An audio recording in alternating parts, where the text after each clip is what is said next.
My name's Mike, and I'm 55 years old.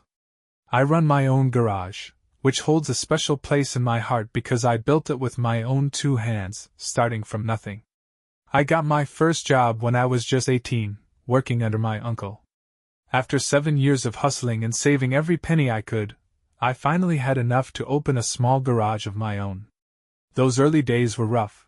I put in long, grueling hours just to keep things afloat. But over 3 decades of hard work, that little garage transformed into something I'm really proud of. Did I fall in love along the way? You bet I did. Her name was Olivia. We first crossed paths at an auto show, of all places. She was still a college student back then, full of energy and curiosity, and there was this spark between us right away. We swapped numbers and promised to meet up again, though it wasn't easy because we lived in different cities.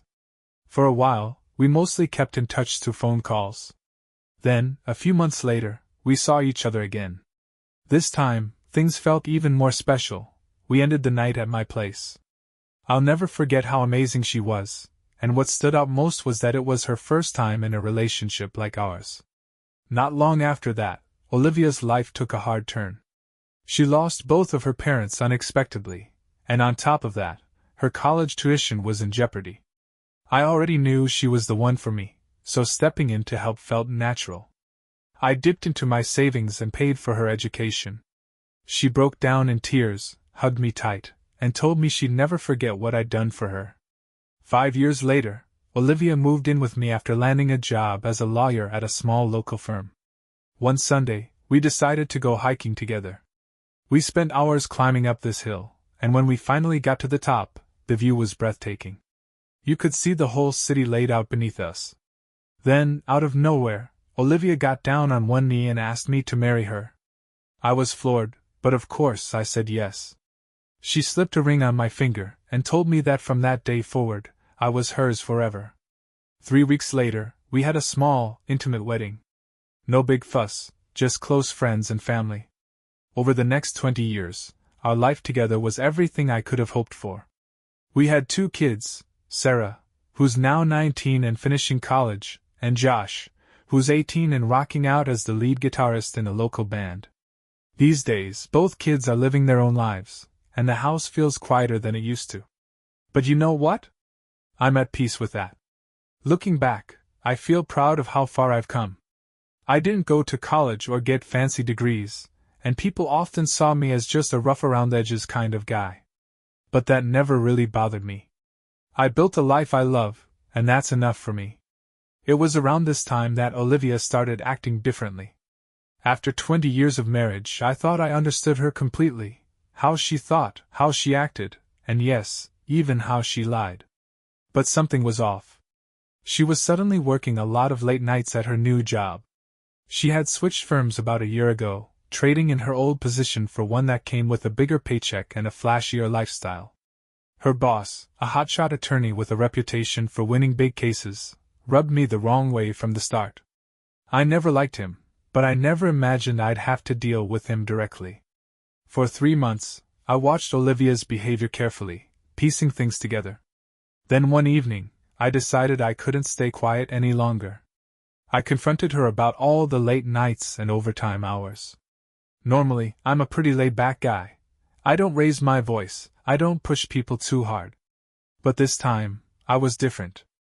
Olivia had never seen me like that before. It took about 20 minutes of pressing her for the truth. Finally, she cracked. She broke down and admitted what I had been dreading. She had been sleeping with her boss. I sat there, stunned, and asked her one simple question: why? Her answer hit me like a punch to the gut.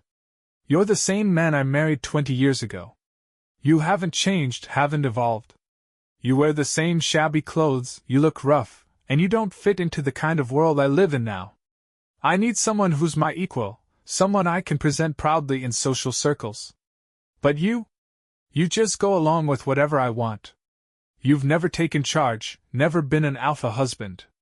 I looked at her, trying to make sense of it all. So, you're ready to leave me, after 25 years of loyalty, because I'm not some flashy guy you can show off at your parties? Just because I've never dominated or abused you, I'm not a good husband. I put our 2 kids through college. I supported your dreams and paid for your education so you could become a lawyer. And now, after all that, I'm suddenly not good enough? She didn't even flinch.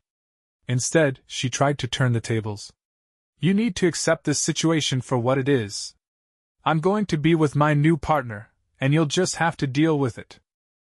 If you refuse, I'll divorce you, and I'll take everything you've worked for. I'll tie you up in legal battles, make sure you're running from court to court for years. And that garage you love so much? It'll be mine too. So you better prepare yourself. I leaned back in my chair and stared at her for a long moment. Then I let out a laugh. You really think you can pull this off? That you can take everything from me through some shady legal tricks? She nodded, her expression cold and confident. I stood up, still chuckling to myself. Well, good luck with that, I said. She started to say something else, but I didn't give her the chance. I walked out of the room without another word. The next morning, I saw her as I got ready for work. I didn't say a single thing. I just grabbed my keys and left the house. After I left, Olivia wasted no time calling her lover. Hey, Andrew, she said softly. What's wrong, sweetheart? You look tense. Andrew's voice was calm but firm. Mike knows about us. He confronted me this morning. I told him everything. Andrew exhaled sharply. That could make things messy. It's not like we didn't plan for this, though. We talked about the possibility, remember? I know, Olivia replied, her voice wavering. But talking about it and actually doing it are 2 different things. It hurt more than I thought it would. After all, Mike and I have been together for 25 years, married for 20. We raised 2 kids together. He was a huge part of my life, Andrew. What did you tell him? Andrew asked, leaning in. I stuck to the plan, Olivia said. You know I'm no good at lying, so I didn't even try to deny it. I told him the truth, just like we discussed. I explained how I've spent my whole adult life married to a mechanic. A guy who never once tried to improve himself. I told him I wanted to be with a real man, a strong, confident guy who takes charge and knows what he wants. Someone like you. Not someone who just goes along with whatever I say, no questions asked. Andrew smirked. Good. That's exactly what we practiced. But don't be too harsh on him, okay? The guy does run his own garage, and from what you've told me, he's worked hard to provide for you and the kids. He even paid for your law school. That counts for something. Olivia sighed, running her fingers through her hair. I know. And when I was rehearsing this, it felt like I was totally justified, like I deserved someone like you in my life. But when he reminded me of everything he's done, the sacrifices, the emotional and financial support, it made my reasoning feel shallow. I didn't expect that. You know what I mean? Did you tell him everything? Andrew pressed. That if he didn't accept the way things are now, your firm would back you in a divorce and you'd leave him broke? That you'd take him to court and take everything he owns? Yes, Andrew, I told him, Olivia admitted. But the strange thing is, he didn't seem to care. He just kept saying he couldn't believe I was throwing him away after all his years of loyalty. He didn't even get angry, Andrew. He just looked disappointed. And that hurt. Andrew frowned. Hurt? Olivia, come on. You've told me so many times how unhappy you were. That you deserved more. Are you really second-guessing yourself now? Olivia hesitated. It's not that, Andrew. I'm not saying I regret us. I don't know. When I tried to tell him I wasn't replacing him, that I just wanted something extra, he didn't seem to buy it. And deep down, I don't think I believed it either. Andrew raised an eyebrow. Extra, huh? That's all I am to you now? A little extra? Because that's not what you said last week. You told me you loved being with me, Olivia. You told me I made you feel things you hadn't felt in years. I do, Andrew, Olivia said quickly. You know that. I meant every word. Andrew leaned back, his tone darkening. Did you, though? Or was it just about the thrill? Because you've also said you've never had sex like this before. That what we have is something Mike could never give you. Olivia looked away, biting her lip. Andrew, don't do this. You know how I feel about you. Andrew crossed his arms. Then you'd better start acting like it. Yes, Andrew, I told you, Olivia said softly. But you know I wasn't very experienced when I married Mike. He was always so gentle, never pushing for more than I could give. But you're different, so bold, so demanding. It completely swept me off my feet. Andrew grinned smugly. And it'll keep sweeping you away, babe. Your husband's just going to have to come to terms with the fact that he's no longer in charge. His top dog days are over. I'm the alpha now, and the sooner he accepts that, the easier it'll be for everyone. Olivia hesitated. I still can't help feeling guilty. I'd hate to think I've thrown away 25 years of marriage for this. Andrew waved her concerns away. Don't sweat it. I've got this covered. In fact, I'll make it official this afternoon. I'll stop by his garage and clear things up for good. Just leave me the address. Olivia blinked, uncertain. What are you planning to do? Andrew smirked. Oh, you know the usual. I'll bring along some paperwork, the kind of stuff we've used 1,000 times to scare the pants off gullible fools. Restraining orders, freezing his business accounts, whatever I can think of to overwhelm him. Trust me, sweetheart, by the time I'm done, he'll be on his knees, begging you to let him keep whatever scraps he can salvage. Olivia frowned. I don't know, Andrew. You didn't see his face this morning. He looked different. Andrew waved dismissively. It doesn't matter. A guy like that doesn't stand a chance against me. That afternoon, around 2 p.m., Andrew strolled confidently into my garage. Mr. Miller? He said, flashing a smirk. May I come in? I wiped my hands on a rag and looked him over. I know who you are, I said flatly. Good, he replied, setting his briefcase on a workbench. That saves us some time. I'm sure Olivia told you this morning that our arrangement is going to continue, and I'm here to make sure you understand why that's non-negotiable. I crossed my arms, saying nothing. Andrew opened his briefcase and pulled out a thick stack of documents. Let's get straight to it. I don't know if you realize, but I'm the owner of the firm where Olivia works. That means I've got over 20 lawyers at my disposal, all hand-picked for their stellar records in court. Over half of them specialize in divorce law. If you think I'm bluffing, you're about to find out otherwise. He tapped the first document. This is a divorce petition. Olivia's already signed it, as you can see. Next, this is an order freezing your business accounts until the assets can be divided. And here, this is an eviction notice, giving you 24 hours to leave your home.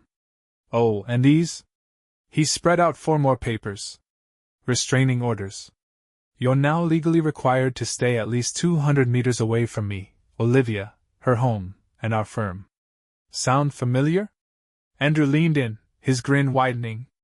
Do you see where this is going, Mike? I'm going to bury you in so much paperwork, you won't even have the money to hire a half-decent lawyer. You'll break eventually, and when you do, Olivia will still be legally your wife, but I'll have everything else. I kept my face neutral, but my jaw clenched. Andrew continued oblivious. Listen, I know you're bigger and stronger than me, but let's face it, brawn doesn't win anymore. Brains do. Neanderthals like you lost that battle centuries ago. Now, it doesn't have to get ugly. Let's keep things as they are. I'll have her when I want her, and you can have her when she feels like throwing you a bone. Why rock the boat? Besides, I'll get bored of her eventually, and then you can have her back. How's that sound? He finished with a self-satisfied grin, clearly thinking he'd won. Let's be honest, Andrew sneered, adjusting his tie. If you'd been everything Olivia needed, we wouldn't even be in this situation, now would we? My advice?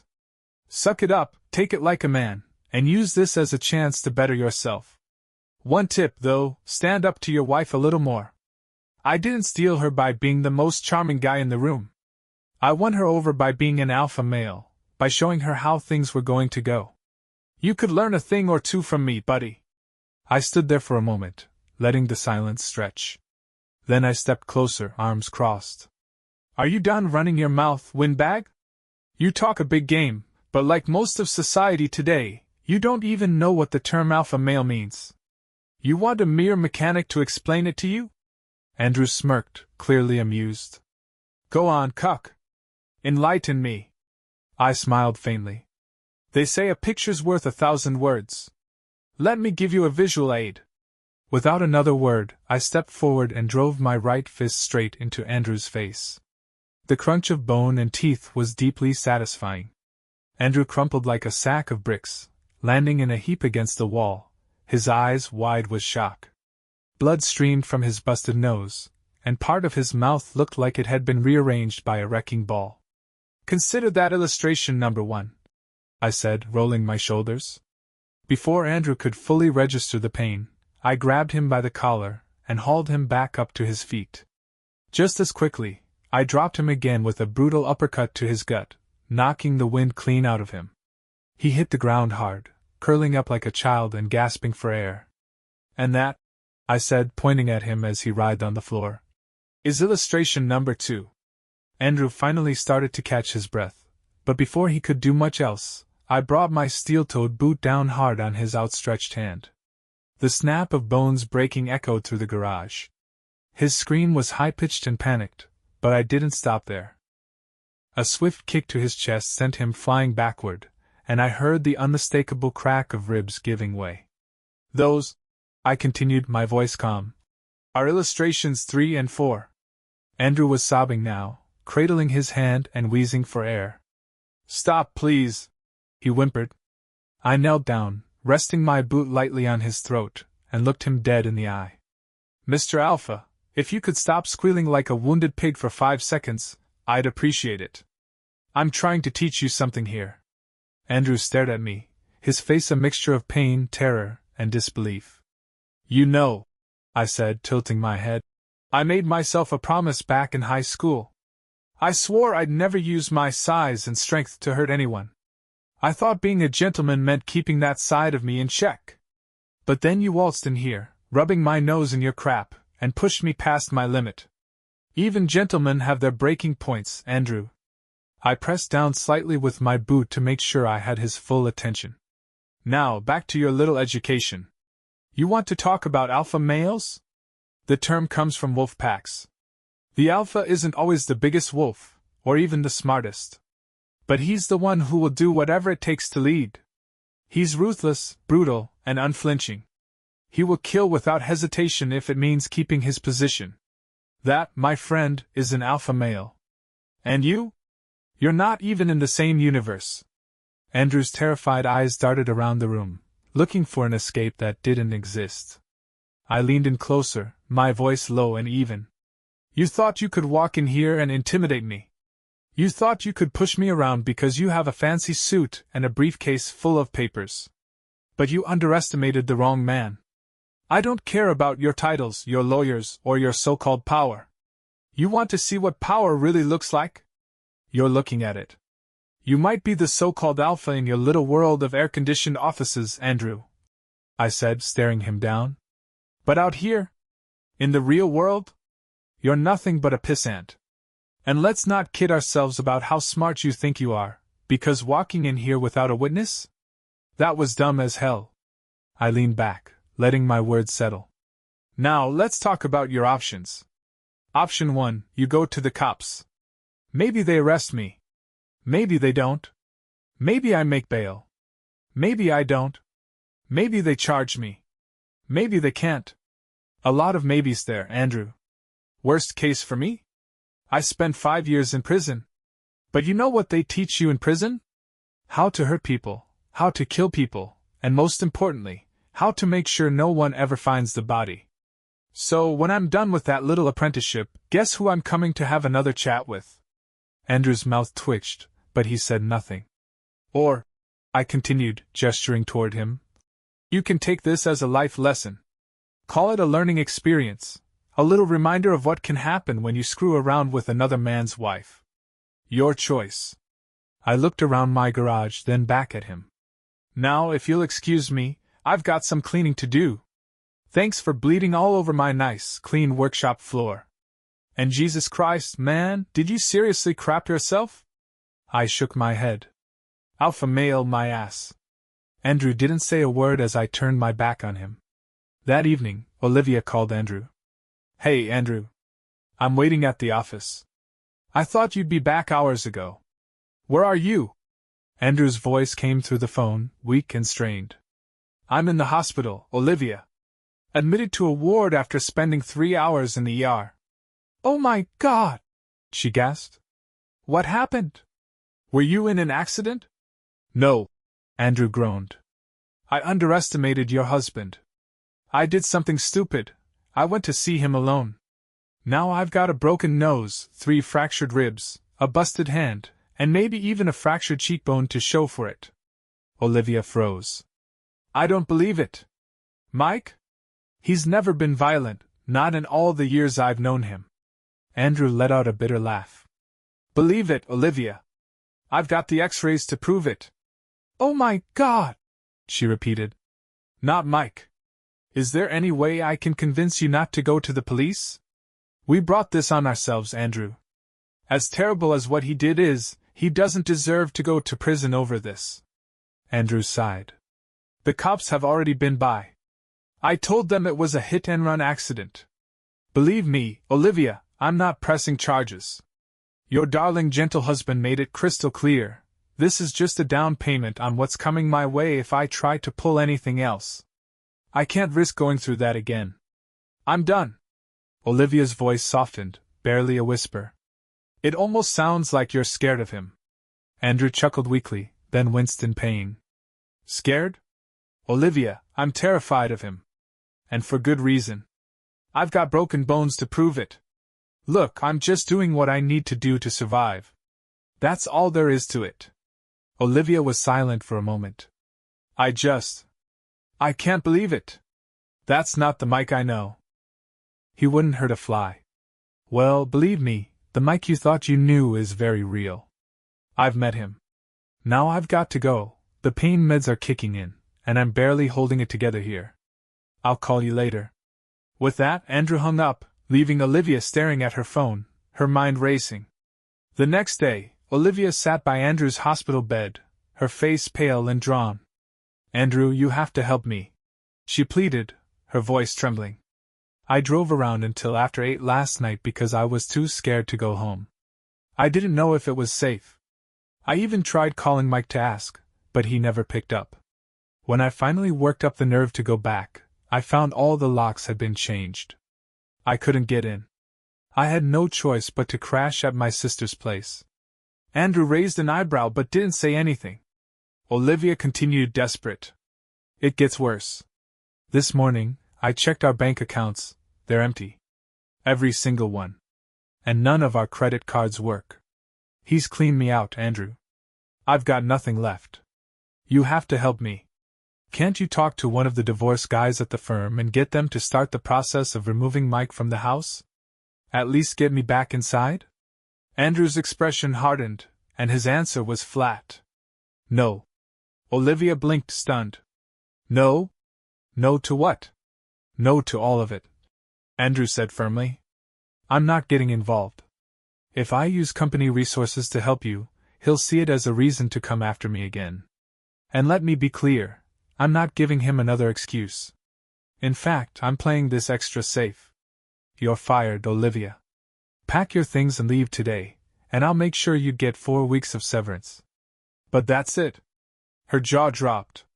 "You can't be serious. Fired? Andrew, please. I've got nothing left. No money, no job, no house. I'm completely screwed. Can't you at least tell Mike you fired me if you see him? Maybe that'll help calm him down."